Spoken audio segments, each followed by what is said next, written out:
Do-do-do.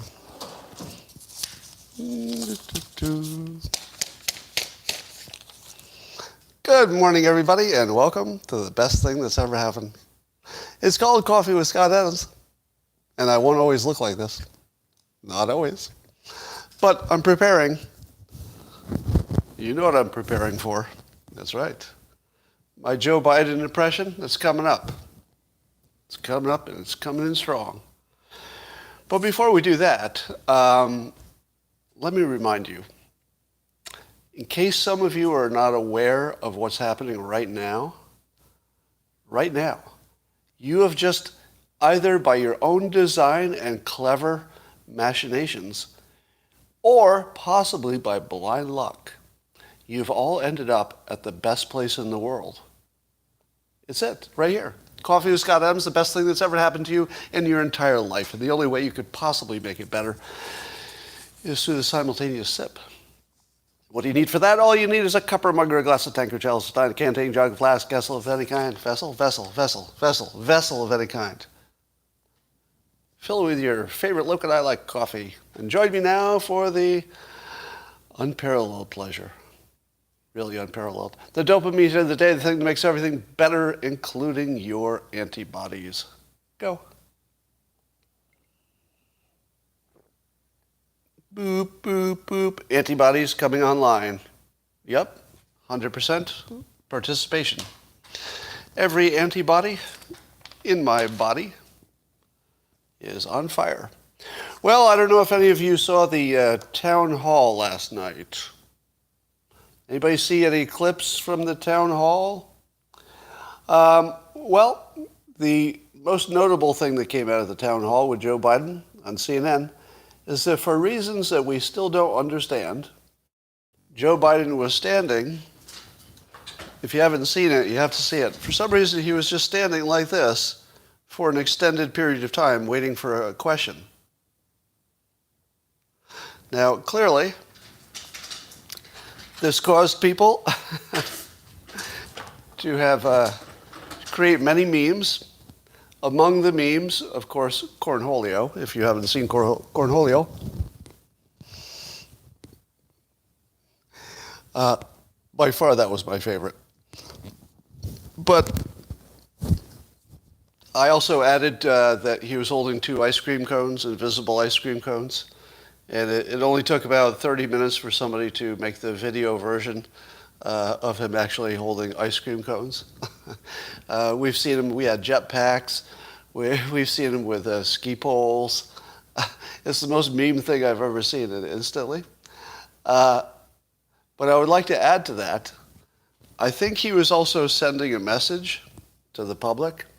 You know how prisoners of war will sometimes try to send a secret message if they have to do a video from their captors?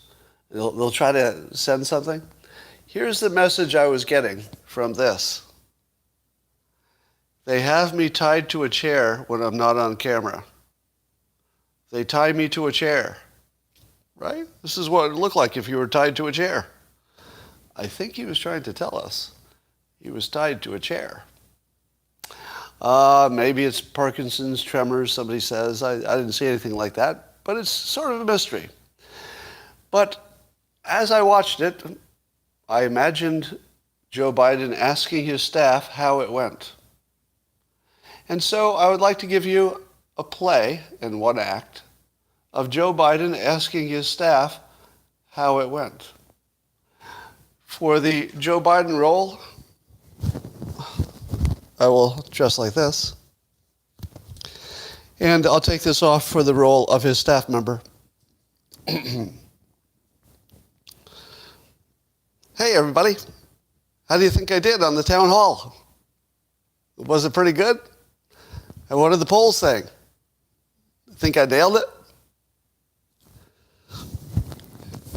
Then his staff member saying, well, he didn't exactly nail it. Some people are making some comparisons of your performance to other notable figures. Other notable figures? That sounds good. Are they comparing my oration to Winston Churchill?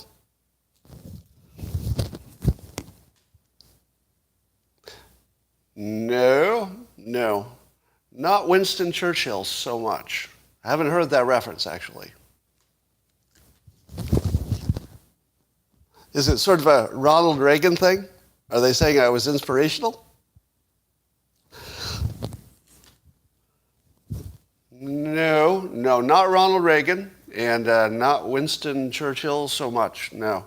I have not heard either of those names being mentioned, actually. Well, who was it? Who are they mentioning?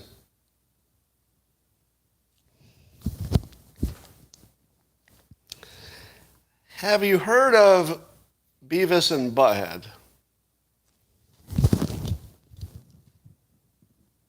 Yes. I don't think I like where this is heading.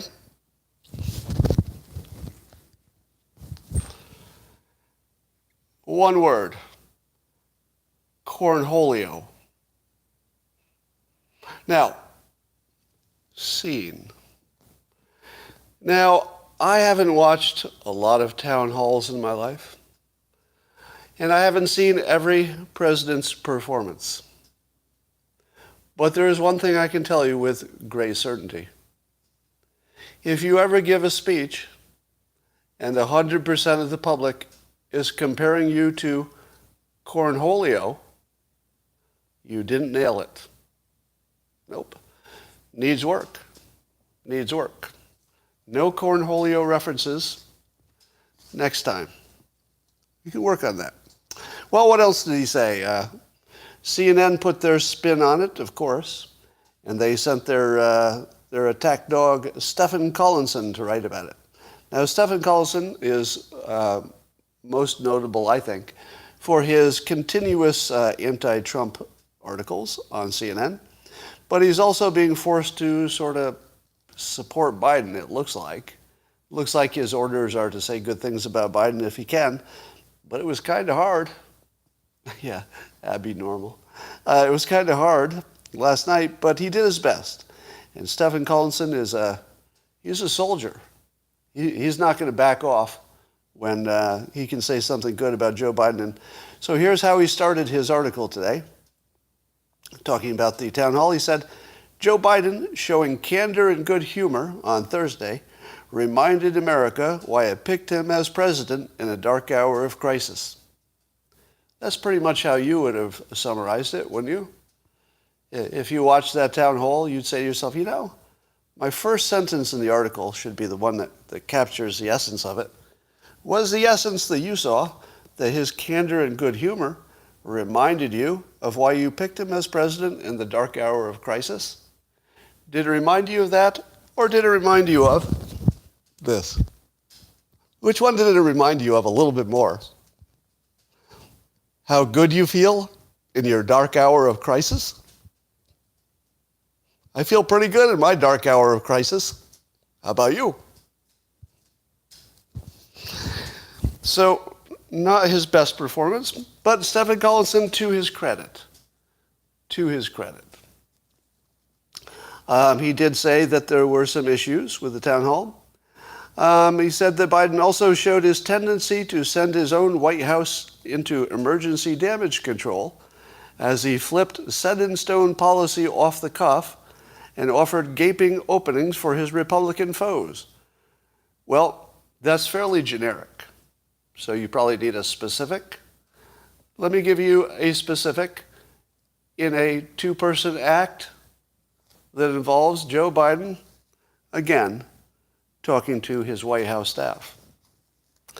I'll start with Anderson Cooper. Anderson Cooper. Have you considered using the National Guard to alleviate the supply chain problems? Absolutely. We're looking at the National Guard to fix our supply chain problems. And now, White House staff. We are definitely not looking at the National Guard for the supply chain.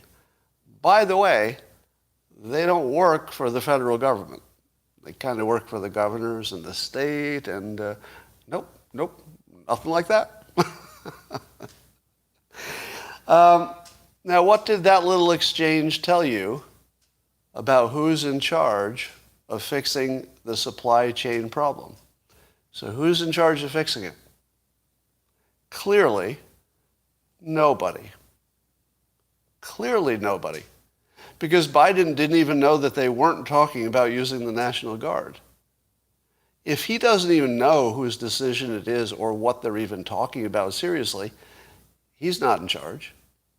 And we haven't heard that anybody else is in charge. We heard that, Buttigieg is having a good time with his kid, and I wish him well on that, by the way. But we are sort of leaderless, aren't we? A little bit leaderless. And I don't think we can ignore that anymore. So, Peter Ducey, let's ask some questions to Jen Psaki and see what's happening here in terms of who is in control of this supply chain problem. All right, let's talk about the supply chain. Adam Dopamine on Twitter floated a suggestion. I think probably some of us had thought about it but considered it impractical. But just for fun, how impractical is it? And the idea is this: to create, let's say, an armada of pickup trucks to help unload the ports. Now, I know. As soon as I said that, you said, oh, I got 5 problems that will stop that from happening right away. One of the problems might be, regulatory or insurance or whatever. But remember, it's a crisis. In a crisis, you can just wipe all that stuff away. You could just say, all right, the government will insure it, and forget about your regulations. Your truck is fine. So if the problem is regulations or insurance, that's something a competent government could solve the same day. All right? But let's talk about the logistics of it. I asked how many pickup trucks you would need to unload one container. The answers I got ranged from 33 to 12. And both of those answers came from people who seem to have experience doing that. But so somewhere between 12 and 33 pickup trucks per container. But let's take the average, 20. Again, I'm not saying this is a workable idea. We're just working through it to see how crazy it is. So suppose you allowed individual pickup trucks to take, a load apiece. Could you ever do the logistics? Could you ever do the logistics? In other words, could you ever track whether the person who took it really delivered it? Maybe. And I don't know the answer to this question, but let's say that you had a standard that each pickup truck was only loaded with one destination. So one destination for one truck, to keep it simple. You load up the truck, and then you have the driver of the truck show you his license for the truck, the full truck with the license plate, and the driver's face. You just take a picture. Boop.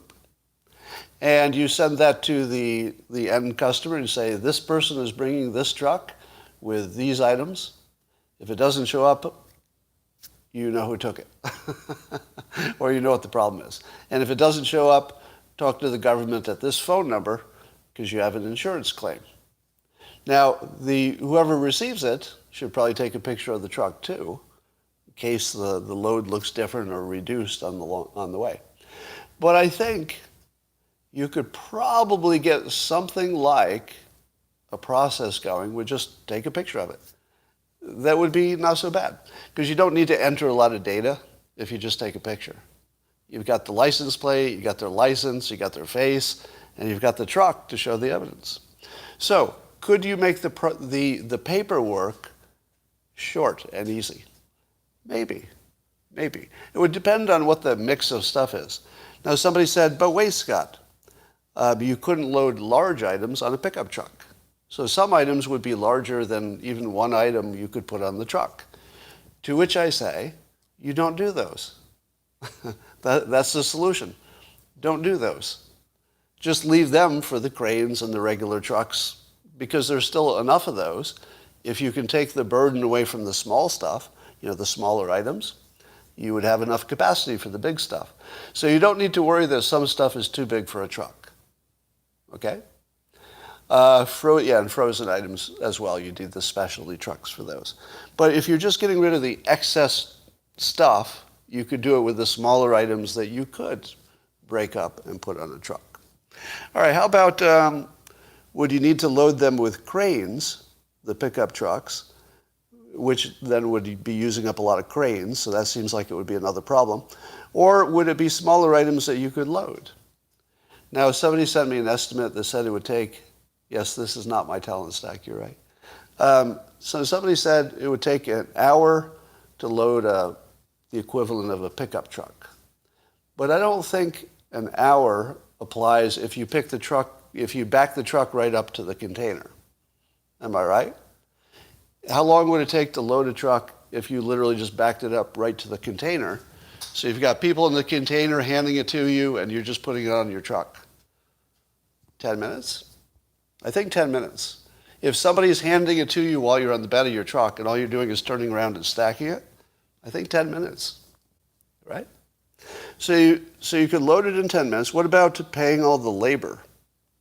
Well, the labor is the truck driver. So the truck driver charges something that would cover the labor as well as the gas as well as the driving time.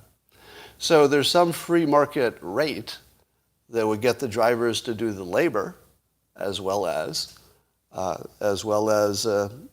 driving. Are there enough trucks?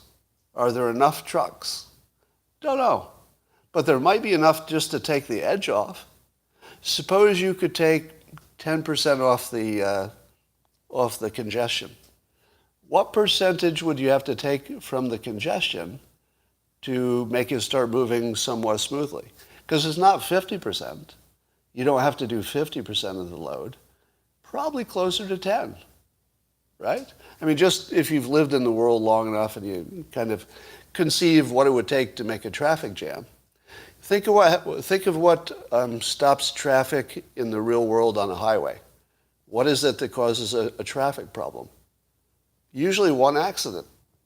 So you don't have to fix all of the traffic to make traffic flow freely. You just got to get rid of the 10% that's causing the problem. The last 10%. It might be 20%. Maybe it's 30. But there's some number that we could work toward to at least take off the excess, maybe. All right. How much fun would it be? Well, I feel if it turned into a Trump armada with Trump 2024 flags on the back of every pickup truck and, using ships and planes and trucks, it could be kind of fun. It would be kind of fun, wouldn't it? Because we already see that there were Trump armadas in the ocean, and they did it because it was fun. They liked seeing other people doing it, etc.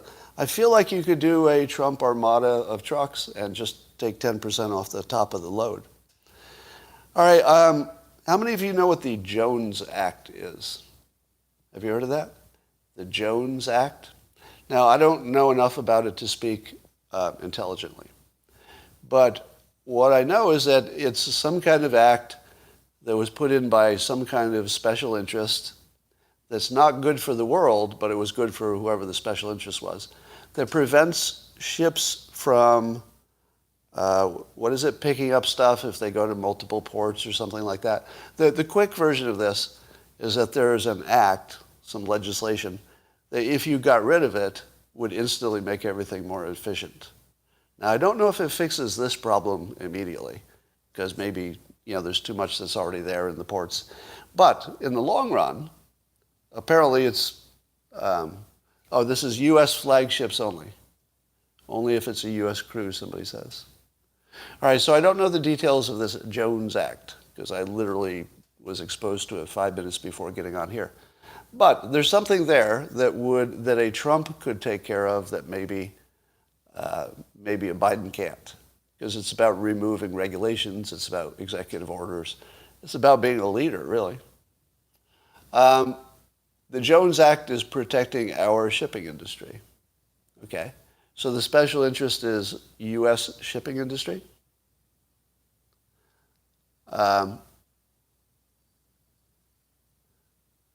Okay, he tried and hit a buzzsaw, somebody says. Unions are the problems. Yeah, well, we have a crisis, so a crisis is a good time to test the limits of what you thought was a barrier before. All right, so let's see what else is going. Rasmussen has a poll, says they asked, how important is it that Democrat senators oppose the president? The Democrat president. So I'm paraphrasing, but the question was, do people like it that Democrat senators are thwarting the president, or at least having some pushback?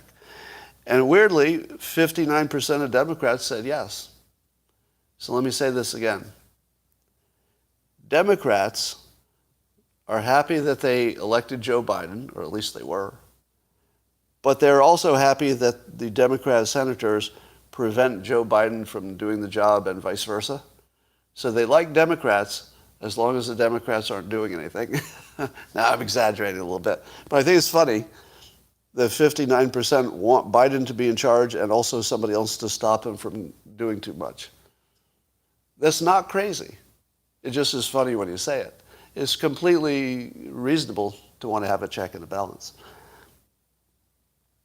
Joe Manchin gets the Good Persuasion Award for the morning from me. Apparently, Joe Manchin is alleged to have said in a closed-door meeting with Bernie Sanders, when Bernie, I guess, was getting on him about trying to stop the $3.5 trillion bill, and Manchin wanted, maybe $1 trillion. And it sounds like Bernie was getting on him about the fact that if they don't compromise, they're going to get zero. So apparently Bernie said something like, if you don't compromise with us, we're not going to get anything. And what was Joe Manchin's response to, if you don't compromise, we'll get nothing? Quote, how about zero? I'm comfortable with that. How about zero? That is exactly the right answer. Now, for negotiating, I'm not saying the right answer is a zero bill, because maybe the trillion makes sense. I don't know. It's hard for me to know. But I liked the way he handled that. The only correct answer is, if somebody says, I'm going to shoot you if you don't do that, the only correct answer for negotiating is, here you go, shoot away. Let's get this over with. All right? If you're not willing to go to zero and you can't sell the fact that you'll go to zero, you're not really going to have much leverage, right? He has to sell the fact that he would take zero over what they're offering. And I think he did. I think he sold it. So, good work, Joe Manchin. In the narrow question of persuasion, that was good work. Apparently, Terry McAuliffe, who's running for, what the hell is he running for? Governor of Virginia? Is that what Terry McAuliffe is running for? I barely watch state politics. But apparently in his TV ads, he's using, Virginia governor. Okay, thank you. He's using the Fine People hoax as if it's real again. Unbelievable. There's still people using the Fine People hoax today. The most debunked hoax in the history of hoaxes. All right. Now I was thinking, what would his opponent do to debunk the Fine People hoax? All right, what would you do? If you were the opponent and you thought it was necessary to address that, maybe it isn't, but if you thought it was necessary to address that he was pushing that hoax, how would you do it? Here's how not to do it. Tell everybody it's a hoax. That's how not to do it. Because people are already primed to believe what they're going to believe. So it would just make him look like he fell into the trap. So if Terry McAuliffe's opponent, I don't even know his name, if he decided to push back on that, say, hey, that's a hoax, that never happened, it would just look like he was a racist. You can't push back on it. That's the diabolically wonderful thing about it. You can't really defend it if you're running for office, because you will just immediately be painted as a defender of that speech. That didn't happen. Right? Here's how you do it. You put it on a list of hoaxes, and you make sure that you have a link to the explanation of it as a hoax. Maybe a link to all of them. Do it on a list. Say, here are the list of hoaxes. We had the everything from Jesse Smollett, is it, to the bleach hoax, the drinking bleach, the goldfish hoax, the what is it, the kids hoax, what you call the kids, right? And you just put it on the list. If you put it on the list with other hoaxes, and you link to the description of why it's a hoax, Covington kids, thank you, the Covington kids thing, the mini noose, etc. If you put it on a list of hoaxes, then you diminish it by putting it in this body of hoaxes. Then you can do it. Now, it's not a strong attack, but it's the only one you can do. Because if you just talk about that, then you're just a damn racist, or it'll look like it. But if you call it out as a list of hoaxes, that looks different, doesn't it?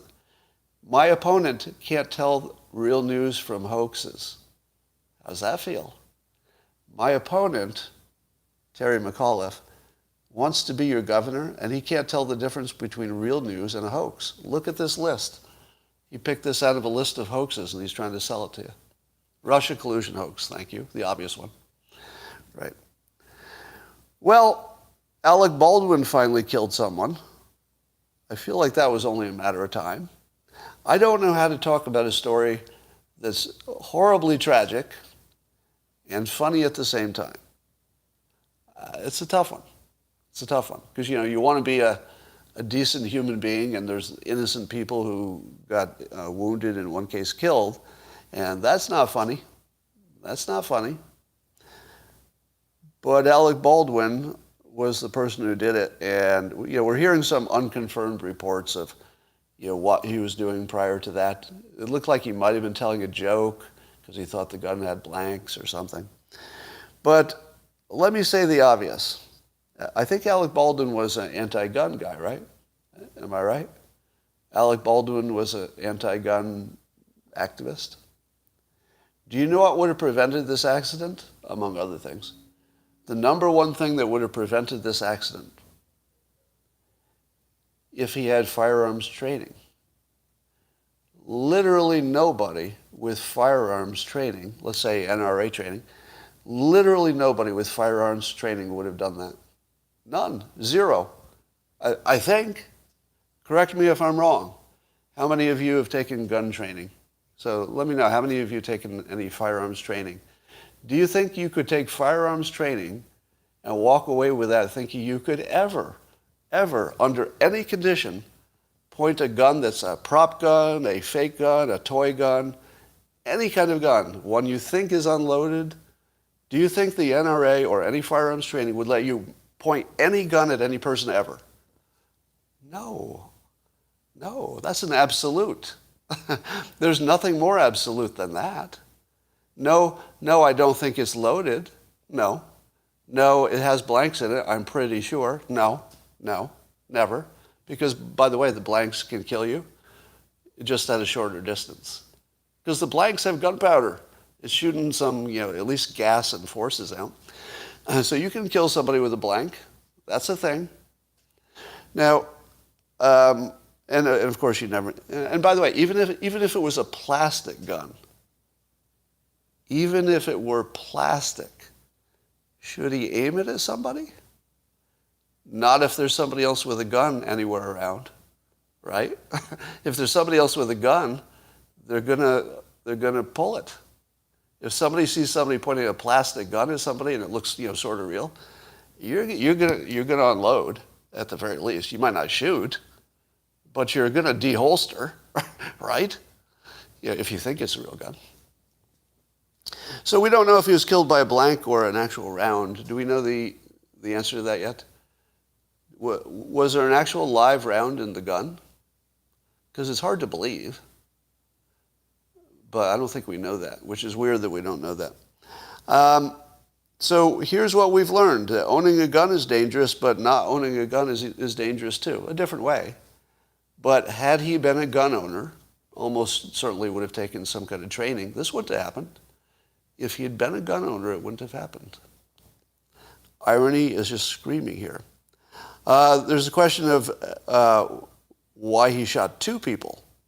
So that's sort of an open question. One possibility is that it was one bullet that killed one person and grazed another. The other possibility is that he's been in enough movies that he knows that if he accidentally kills somebody, he's got to get rid of the witness. Got to get rid of the witness. Now, I'm not saying that's what happened. I'm just saying we don't know what happened. All right. Have you heard of buyer's remorse?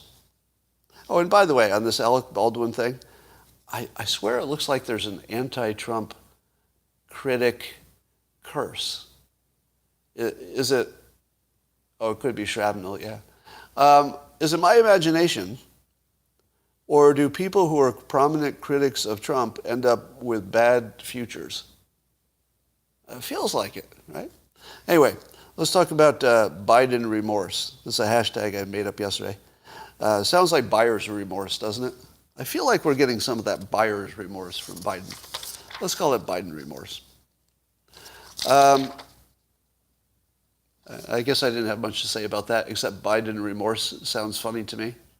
How many of you, if you heard the term Biden remorse, how many of you would know that's a play on buyer's remorse? Is it close enough? Because I don't know if it's close enough. Oh, you would. Okay. All right. You all picked up on that. Okay.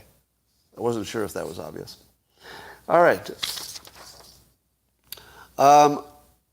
Thank you to Twitter user and follower of my material, Brian Keith. I guess he's COO of Fractional.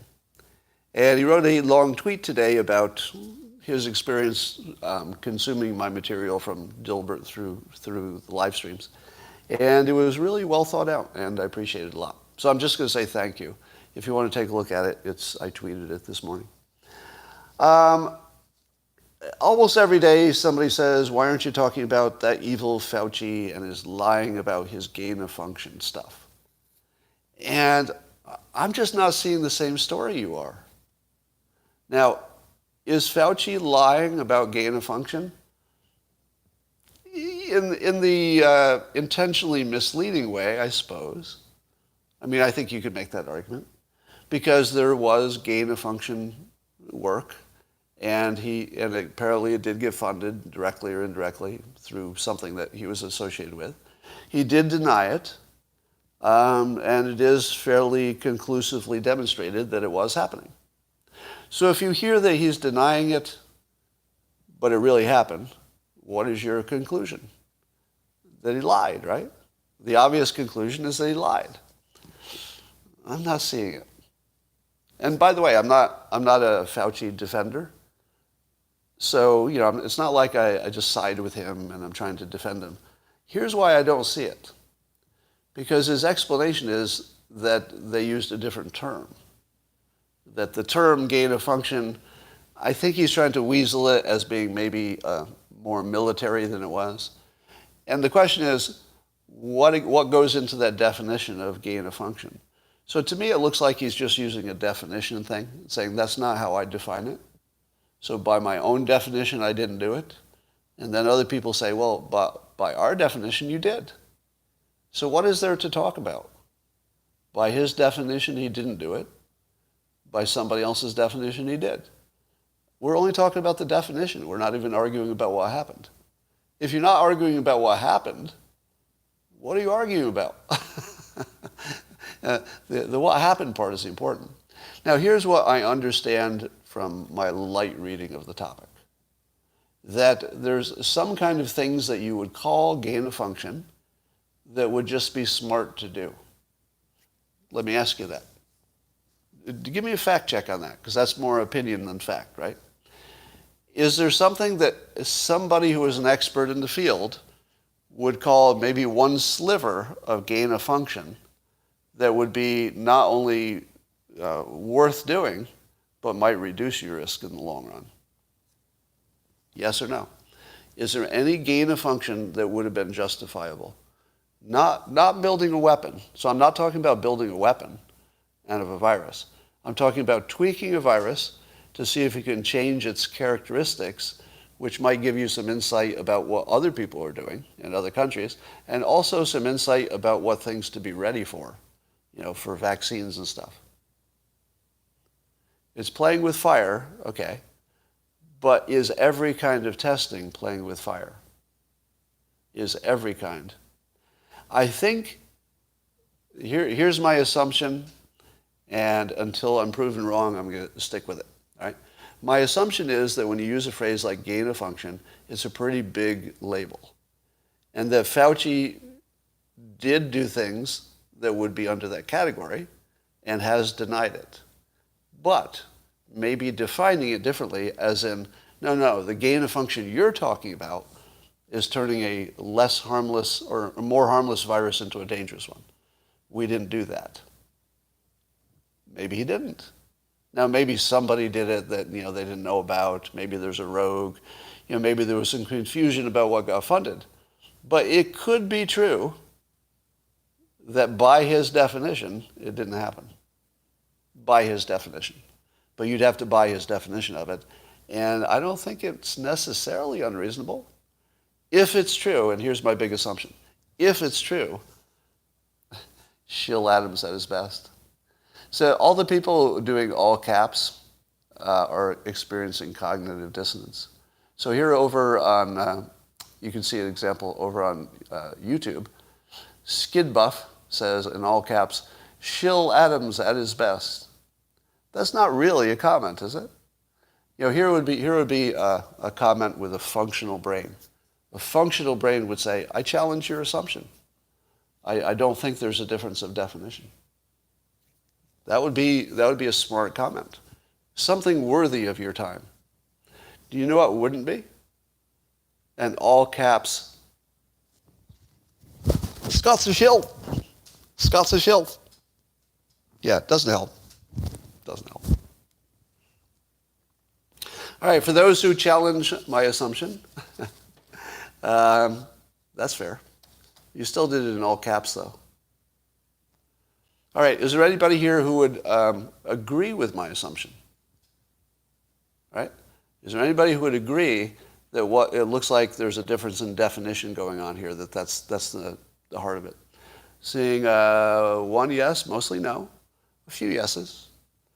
Nope, nope, nope. I'm seeing almost all no's on YouTube. Over on locals, mostly no, but some yes. If this were a criminal prosecution, and you had to achieve a standard of no reasonable doubt, and you saw that a lot of people are watching the story and saying, I think it's just a definitional difference. Does Fauci have reasonable doubt? There are a lot of people watching the story who have the same opinion I do, a minority. There are more people who disagree than agree. But there are a lot of people who are saying, yeah, it just looks like a definition thing. Doesn't mean I'm right, but if this were a court case, he would not be convicted. Because there are enough people looking at this saying, no, it looks ambiguous to me. I don't think that's enough to, put him on fire. All right, so don't take that as a defense of Fauci. That is only a explanation of my observation. All right, I don't defend him. I don't have a sense that he's done the best job. But I'm not terribly sure that this is the right attack vector. All right, Biden's approval level is down to 37% according to Quinnipiac. And 78 in the same poll said 78% of Republicans want Donald Trump to run again in 2024. 78% want him to run again. Do you think anybody else is going to win the primary? I'll tell you, nothing could make Trump president better than Biden's performance. It's just crazy how bad it is. 60% of independents on the same poll said they disapproved of Biden's performance. How could you possibly, keep Trump out of the White House with this? Now, I don't think he'd be running against Biden, but he's going to be running against somebody that Biden beat. It sounded funny when I said it. So 60% of independents disapprove of Biden, which would clearly be a number that he couldn't get reelected. But anyway, I thought I had a good point, but maybe I didn't. I think I'll bail out of that one. All right.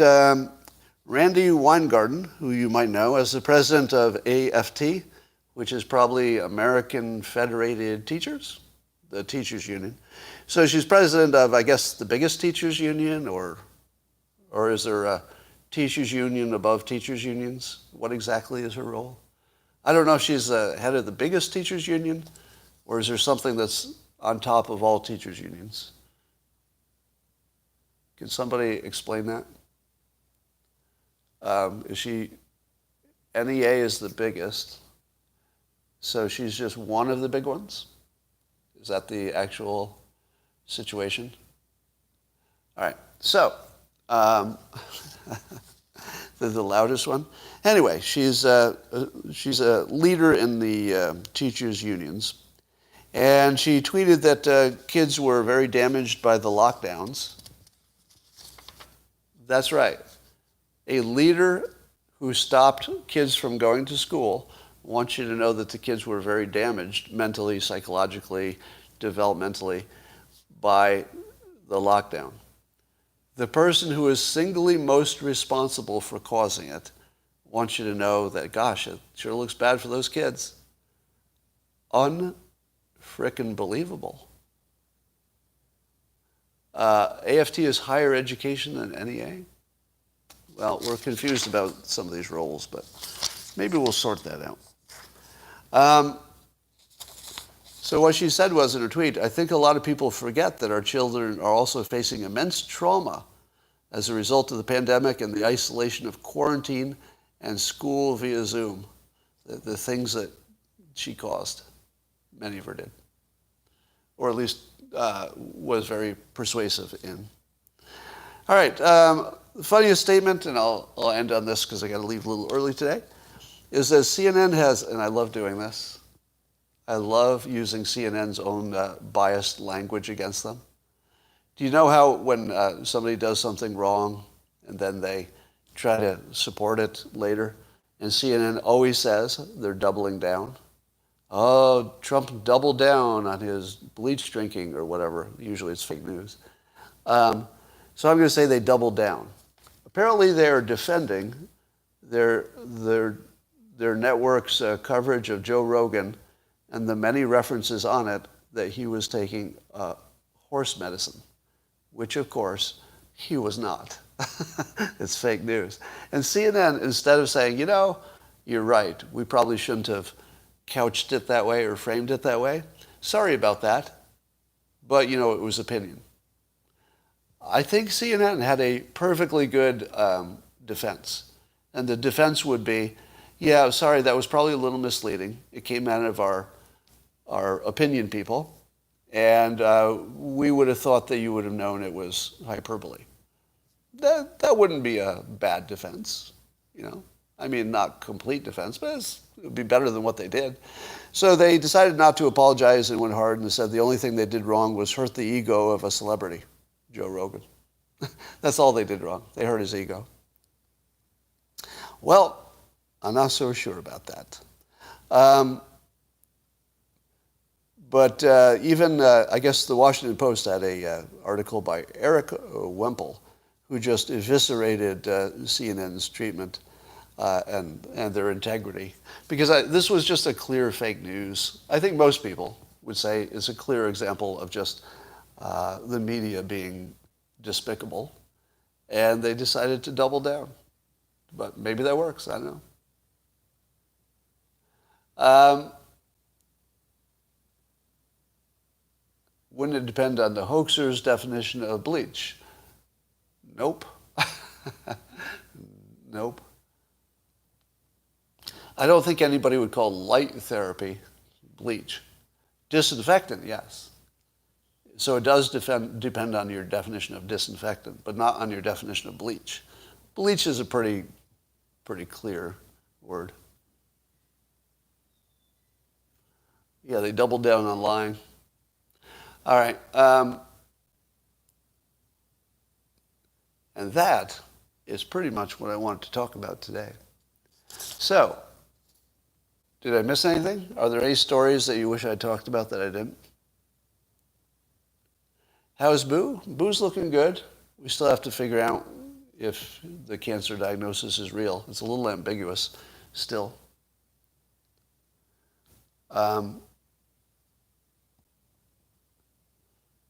Yes, Trump could own the definition of disinfectant. Crypto and Bitcoin. I think Bitcoin is down today, right? Let's see how Bitcoin's doing. Bitcoin. Hey, Bitcoin. How you doing? Yeah, it's down today. Oh, Trump Social. We talked about that yesterday. You know, I signed up for information on it. Early sign up. We'll see if I get invited. U.S. patent, blah, blah. Pfizer says the COVID vaccine is more than 90% effective in kids.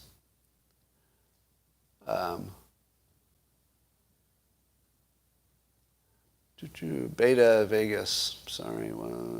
I'm just looking at all your comments now, so anybody who wants to bail out at this point, it wouldn't be a bad time to do it. Yeah, if you haven't watched my video with Viva and Barnes, just Google that, Viva, Barnes, Scott Adams, it'll pop right up. I'm seeing a lot of good comments on the Locals platform from people who saw it. They enjoyed it quite a bit. And it does have some drama in it toward the beginning, so you won't want to miss that. But also catch my my interview with Bjorn Lomborg on climate change craziness and the things we get wrong about that. The people who watch that are pretty impressed, actually, because you can get a ton of information you probably didn't know about climate change in just a few minutes. All right, I'm going to take off in a moment. And, oh my God. So I just have to read this. The Alec Baldwin thing is just, there needs to be some word for something that's a tragedy that's funny. Because, you know, it's funny if you don't know the victim, I suppose. And of course, we're all bad people. But I have to read this because it's just horrible humor that we can't be proud of. I won't know if you're laughing. I won't know if you're laughing about this. So, you know, you're okay. You're safe. All right. The tweet says, it's from somebody named Dan on Twitter. It says, Alec Baldwin now has a higher body count than the entire January 6th armed insurrection.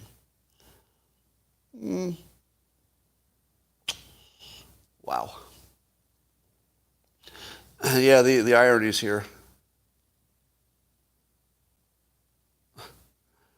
Oh my goodness. Alec Baldwin actually had a tweet, somebody's retweeting, where Alec Baldwin said of some other accidental shooting in the past, he tweeted, I wonder how it must feel to wrongfully kill someone. Wow. I feel like the simulation, yeah, I'm seeing the word simulation go by. Doesn't this look scripted? Does any of this look like it naturally happened?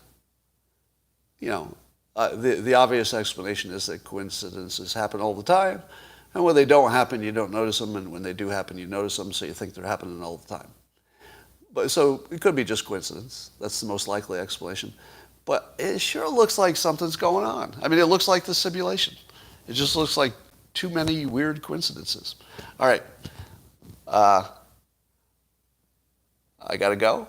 And I wish I could stay longer. I really do. But I have to run today.